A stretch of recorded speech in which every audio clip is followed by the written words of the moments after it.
Ever watched someone totally get what they deserve and felt a secret thrill?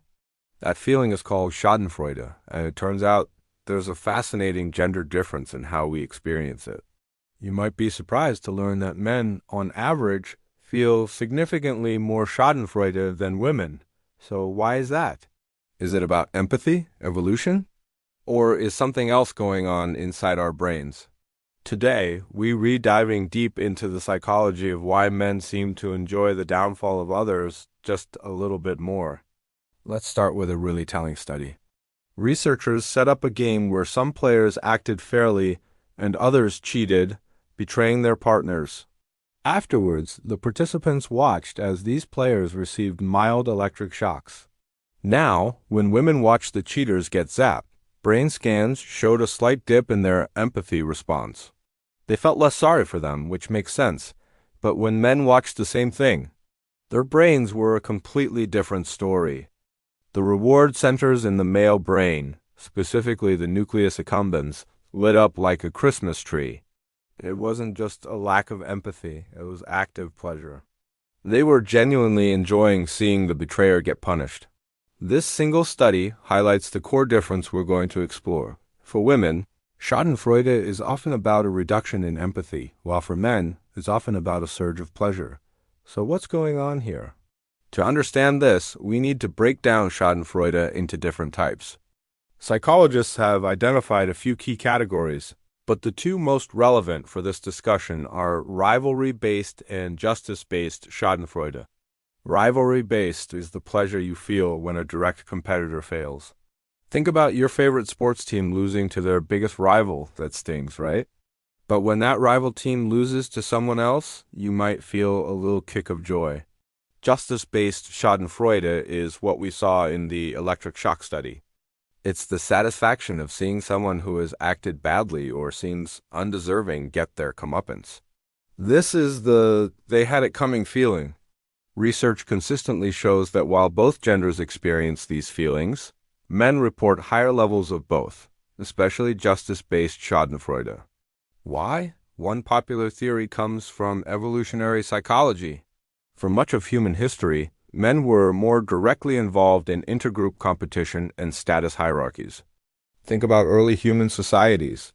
Establishing and maintaining status within a group was crucial for survival and mating opportunities. In this kind of environment, another man's failure could directly translate into your own success. If a rival for resources or leadership stumbles, your own position is strengthened. This created an evolutionary pressure for men to be highly attuned to shifts in the social hierarchy and to feel pleasure when a competitor is taken down a peg. It's not about being mean. It's a deeply ingrained psychological mechanism tied to competition and status. This also helps explain why justice-based Schadenfreude is so potent in men. When someone violates the rules of the group or acts unfairly, they are disrupting the social order. Seeing them punished reinforces the group's norms and reestablishes the hierarchy. For men historically tasked with enforcing these norms and competing within the structure, seeing justice served isn't just an abstract concept. It's a tangible victory that restores balance. The brain's pleasure response is like a reward for seeing the social order maintained. Now, let's talk about empathy, because it's the other side of the coin. On average, women consistently score higher on measures of effective empathy, which is the ability to feel what another person is feeling. This is a big reason why Schadenfreude might be a more muted experience for many women. If you are more naturally inclined to emotionally resonate with others, even with people you don't like, it's harder to feel pure joy at their misfortune. Your brain's default setting is to simulate their pain, which acts as a natural brake on that feeling of Schadenfreude. As we saw in the study, women's empathy decreased for the cheaters, but it didn't flip into a massive pleasure response. The empathetic connection, even if weakened, was still present enough to temper the joy. This isn't to say women don't feel Schadenfreude. They absolutely do. But the context often matters more.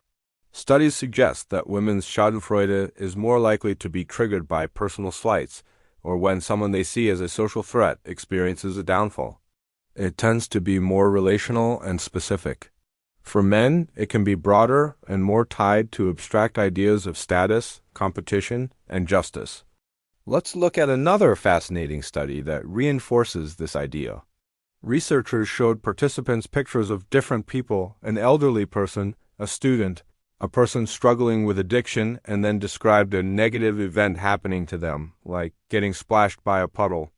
When the person was someone we typically see as deserving of help and respect, like an elderly person, both men and women felt empathy. But when the person was someone some might view negatively, like a rich banker in this study, the gender difference reappeared. Women's empathy dropped, but men's brains again showed that signature pleasure response. The stereotype of the undeserving high-status individual was enough to trigger a reward for men, while for women, it just reduced their sympathy. This difference has huge implications for our modern world, especially online. Think about social media, forums, and comment sections. These are massive arenas for status competition and public justice. When a celebrity has a public meltdown, a politician makes a gaffe, or an influencer gets canceled, what happens? The pile-on is immediate, and much of that online dogpiling is fueled by justice-based Schadenfreude. People feel a sense of righteous satisfaction in seeing a powerful or undeserving person brought low. The gender dynamics we've discussed play out on a massive scale. The male-dominated spaces online, in particular, can become echo chambers for this kind of behavior, where taking pleasure in others' failures is a way of bonding and reinforcing group identity. It's the evolutionary drive for status competition playing out with avatars and usernames. So, to wrap this all up, it's not that men are meaner or women are nicer. It's that evolution and social conditioning have shaped our brains to react differently to the misfortunes of others.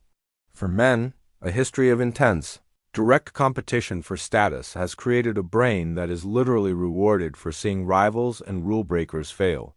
It's tied to the maintenance of social order and personal advancement.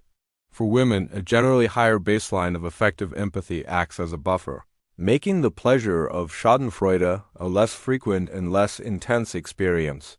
It's more often a simple withdrawal of sympathy rather than an active feeling of joy.